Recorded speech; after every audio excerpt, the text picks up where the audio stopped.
দুর্গাপুজো চলাকালীন যে কোনো একটি দিন কিন্তু আপনি তুলসী পাতা তুলসী মঞ্জুরি দিয়ে এই কাজটি করে নেবেন। এই টোটকাটি করলে আপনার জীবনে নানা রকম সমস্যা থেকে আপনি মুক্তি পাবেন। দুর্গাপুজো চলাকালীন যে কোনো একটি দিন কি করবেন, আপনি যখন গাছ থেকে তুলসী পাতা বা তুলসী মঞ্জুরি তুলতে যাবেন তখন 3 বার হাতে করে তালি দেবেন, তারপর কিন্তু তুলসী পাতা তুলবেন এবং তুলসী পাতা যখন তোলা হয়ে যাবে আপনি এবার ইষ্ট দেবতার নাম নিয়ে আপনার বাড়ির যে 4টে কোণ আছে সেই 4টে কোণে 4টি তুলসী পাতা রেখে দিয়ে আসবেন। এবার আপনি কি করবেন, আপনার সমস্যা অর্থের যদি সমস্যা থাকে তাহলে আপনি একটি লাল কাপড় নেবেন, তাতে কিছুটা পরিমাণ তুলসী মঞ্জুরি নিয়ে আপনি সেটাকে বেঁধে আপনার টাকা রাখা স্থানে রেখে দিন। এতে কি হবে, আপনার নানা রকম অর্থের সমস্যা থাকলে সে অর্থ সমস্যা থেকে আপনি মুক্তি পাবেন।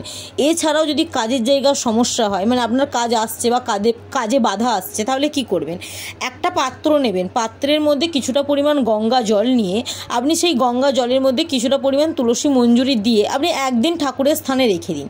তারপর সেটিকে আপনি আপনার কাজের স্থানে বা বাড়ির চারিদিকে ছড়িয়ে দেবেন।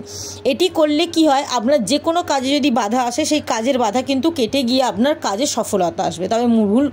তবে মনে রাখবেন, ভুল করেও কিন্তু দুর্গাপুজোয় তুলসী পাতা ব্যবহার করবেন না, অর্থাৎ মা দুর্গাকে তুলসী পাতা ভুল করেও দেবেন না, কারণ মা দুর্গাকে তুলসী পাতা দেওয়াটা কিন্তু একদমই অশুভ বলে মনে করা হয়। তবে আপনি কিন্তু মা দুর্গা, শিব, গণেশ এবং কার্তিক ছাড়া যে কোনো দেবদেবীর পুজো কিন্তু তুলসী পাতা দিয়ে করতে পারেন দুর্গাপুজো চলাকালীন।